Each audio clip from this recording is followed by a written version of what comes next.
wabarakatuh. Perkenalkan, nama saya Iraini Putri. Saya Baratu Soleha. Saya Nisa Nabila. Saya Kumala Putri Cahaya. Di sini kami akan menyelesaikan tugas UTS, yaitu membuat video drama psikologi konseling. Selamat menyaksikan. Teknik yang digunakan dalam konseling ini adalah reflection of feeling, yang merupakan teknik konseling di mana konselor memantulkan kembali perasaan klien secara akurat dan empatik. Tujuannya adalah membantu klien memahami emosi yang sedang dialami, baik yang diungkapkan secara langsung maupun yang tersirat dari nada suara dan ekspresi. Teknik ini membuat klien merasa didengar, divalidasi, dan dipahami, sehingga mereka lebih terbuka untuk bercerita. Terkadang konselor biasanya menggunakan kata-kata tentatif sepertinya kamu sedang merasa, atau kedengarannya kamu sedang. Halo, selamat siang. Perkenalkan, saya sebagai konselor materi. Boleh perkenalkan diri dulu? Oke, selamat siang. Perkenalkan, nama saya Jena. Tadi kesini naik apa? Naik Gojek. Kamu kesini sama siapa? Sendiri sih. Jadi nggak ada yang mengenalkan. Sebelum kesini kamu udah makan apa belum? Sudah, tadi saya makan roti aja. Nah, sebelum mulai, aku ingin memastikan dulu perasaan kamu sekarang ini nyaman atau tidak. Sebenarnya saya sedikit gugup sih, Kak. Itu wajar sih. Banyak merasa begitu di awal sesi. Tapi tidak apa-apa, kita santai saja. Di ruangan ini kamu boleh bercerita apapun. Aku di sini untuk mendengarkan kamu. Ada hal yang ingin kamu mulai ceritakan mungkin? Sebenarnya beberapa hari terakhir ini ada yang bikin aku kepikiran terus. Oke, aku akan mendengarkan ini.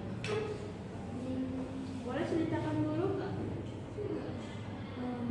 Akhir-akhir ini tuh kayak merasa capek kali kuliah. Terus tugasnya banyak. Aku merasa nggak mampu kalau mau ngerjain semua. Setiap malam tuh kayak gelisah, nggak bisa tidur. Jadi kamu merasa sangat terbebani ya dan gelisah karena tugas kuliah yang menuntut itu. Tapi itu, jadi kamu merasa terbebani sekali ya dalam gelisah karena tugas kuliah yang menuntut. Iya, kayak apapun yang aku lakukan tuh tetap kurang. Rasanya tuh teman-teman kok bisa santai kalau aku nggak sampai nggak bisa tidur. Jadi kamu merasa tinggal dan itu bikin kamu mungkin cemas ya. Iya. Kamu mengalami tekanan yang besar sampai mengganggu tidurmu. Kedengarannya kamu benar-benar kelelahan ya. Iya Kak, aku capek banget tapi nggak bisa berhenti mikir. Perasaan capek namun terus kepikiran itu memang berat ya. Kamu selama ini menghadapi semuanya sendiri. Iya, aku nggak enak kalau mau cerita ke rumah atau ke teman, nanti aku nggak mau dengerin. Atau kamu merasa takut membebani? Iya.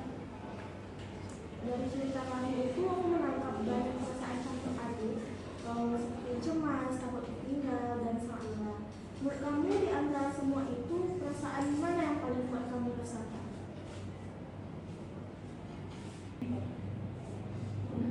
Sepertinya cemas karena aku terlalu takut gagal. Jadi kecemasan itu yang paling mendominasi pikiran kamu sekarang. Kamu takut tidak bisa memenuhi tuntutan dan akhirnya gagal. Iya Kak. Ketika kamu merasa cemas seperti itu, apa yang biasanya kamu lakukan? Biasanya aku mencoba untuk langsung ngerjain tugas, tapi malah jadi nggak fokus, terus akhirnya stres sendiri.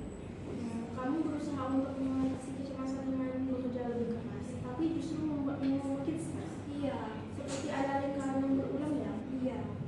Kalau kamu membayangkan kondisi yang ideal untuk kamu, keadaan seperti apa yang akan membuat kamu merasa lebih tenang?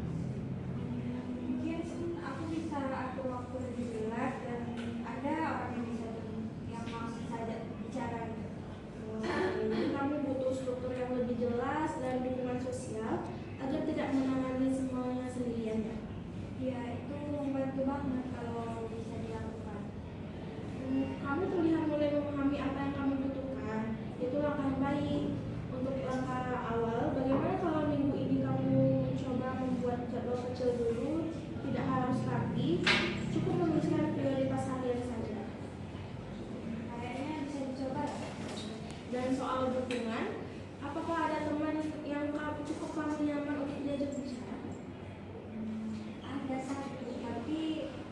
jarang cerita sama dia. Oke, kedengarannya kamu ingin ada tempat berbagi dan itu hal wajar sih. Kamu boleh mencoba untuk bercerita sedikit-sedikit, tidak harus langsung semuanya diceritakan ya. Baik, akan aku coba. Oke, untuk hari ini kita sudah berbicara tentang kecemasan kamu terkait kuliah, tugas, rasa lelah dan tekanan yang kamu rasakan.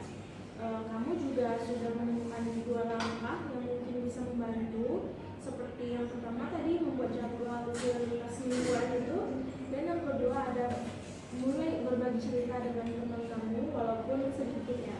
Bagaimana perasaan kamu soal sesi ini? Sejujurnya aku merasa sangat lega sekali. Kayak baru sadar kalau selama ini tuh ternyata terlalu banyak yang menunda.